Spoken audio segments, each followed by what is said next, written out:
Hey YouTube family, it's your girl Naomi LeClair and I'm back again with another video. In today's video, as you can tell by the description below, is about how to pack lightly for long extended stays, specifically backpacking.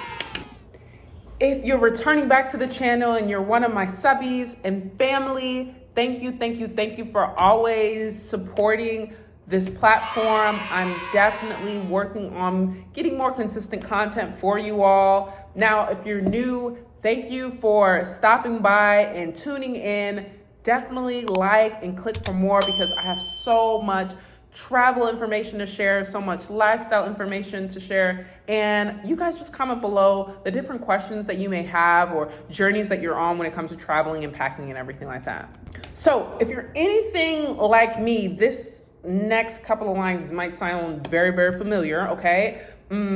If packing an entire suitcase for a weekend trip is normal to you, you're an overpacker, okay? If every time you go to the airport, and I do mean every time, your bag is overweight when you get on the scale, you're an overpacker. It's okay. It's all right because I'm the same way, okay? Guilty. Guilty. I definitely understand where you all are coming from. So just imagine when I literally just came back from a trip and I was told before I got on the trip that I had to pack my whole life in a backpack for 30 days. Huh? How? How? And I bet you guys are thinking like, how am I going to do this? Don't worry, stay tuned. We're going to go ahead and jump right into the video. So if you're thinking, why would I even want a backpack? Why would I want to pack lightly? You know, try to pack so much stuff into a small, compact space. When you're traveling, especially like what I just got done doing, me and my hubby, we went on our honeymoon and we were country hopping all over Europe. It was so simple to just be able to like put on our backpacks and be able to take a flight. You know, it was so simple to, not have to check in any bags, worry about our bags going missing. You know, if we needed to take like the Flixbus from country to country, boom, put the backpacks on our backs. Like we can put it underneath the seat or underneath the bus or what have you. Like it was very simple. We didn't have to worry about like lugging our wheeled bags across cobblestone paths. It wasn't like a difficult process. And I feel like if you don't backpack when you're going on long extended stays, especially when you're constantly moving and you want to see a lot of things in a, jam-packed amount of time, you definitely want to be able to pack compactly.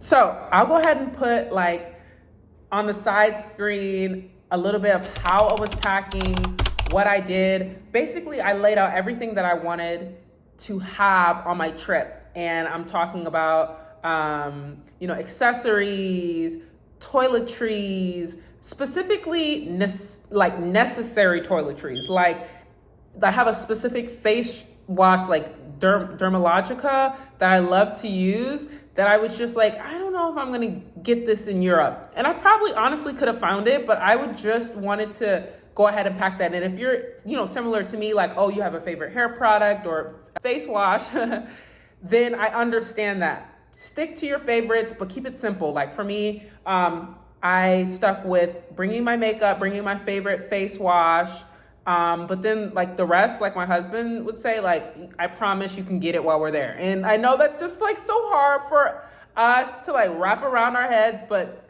it's going to be there. Okay. It might be a different brand, but it's going to be there. I didn't bring any like electronics besides my phone and Polaroid camera. So besides like my phone charger, my Polaroid camera and earbuds, that was really the only electronics that I brought. Although I do work remotely, I was pretty much able to get a lot of my work done over my phone, like making phone calls and setting up different meetings and sending out emails. And I know that might not be the case for everybody, but that just helped me. So personally, I didn't have to worry about that extra weight. wherever it is that you're going to travel, please check the weather. You need to know if it's going to be cold, because if it's going to be cold, then you need to have like a winter jacket or what have you. Okay, so this really was my saving grace, and this is really how I was able to pack all of my clothing for a 30-day trip into uno mas backpack, okay? Hefty compression bags, chef's kiss. Like, if it wasn't for those vacuum sealed bags, I don't know how I was gonna be able to fit all of my clothing items, even if I rolled it up, rolled all of my items into my bag. Like, to be able to put it into that vacuum bag, and then you're able to like squeeze the air out of it, it just creates so much space in your backpack once it's there. And then it's just like, it takes like this huge bag, makes it all compact, and then you can just be on the go.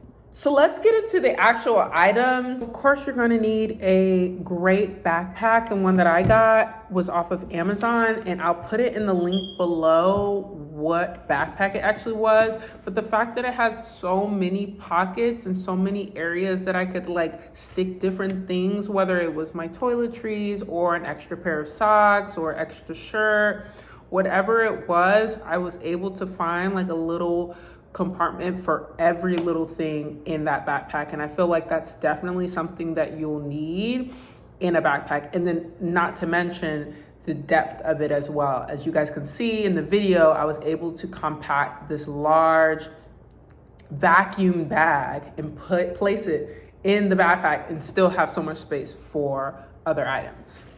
Of course, you need your undergarments, underwear, bras, and stuff like that. But as far as the pants went, all of my pants were pretty lightweight. I brought like a khaki linen pants. I brought about 2 pairs of jeans, one dark wash, one light wash, a couple of skirts, skirts that I could like really wear, neutral skirts that I could switch back and forth with different tops that I had. I brought a couple of workout sets, athleisure wear. So if I wanted to work out, or if I just wanted to, have an airport outfit that I can just throw on, I had that. I only brought 2 pairs of shoes, sneakers and sandals. So all of the fashionistas, I am telling you, you all are gonna be fine. When it comes to the people who are like, oh, what do you do if you run out of outfits while you're traveling for so long? They have washer machines and dryers in other countries. I know, who would have thought? They do. And I know sometimes like we think to ourselves, oh, like I have to have an outfit for every single day. You don't, you really don't. Maybe I would say pack for about, 7 to 10 days outfits, and then you can just rewash those outfits, okay? You can do it. If I did it I'm gonna show you guys video footage of what I packed for a week. It wasn't even like 2 weeks, it was 1 week to New York it was like New York Fashion Week. This is what I packed. So I went from this for a week, right, to backpacking, and I was totally fine. So if I'll be totally fine, you guys will be totally fine. So take my word and follow these tips. For more information and everything like that, make sure to like and subscribe. Bye.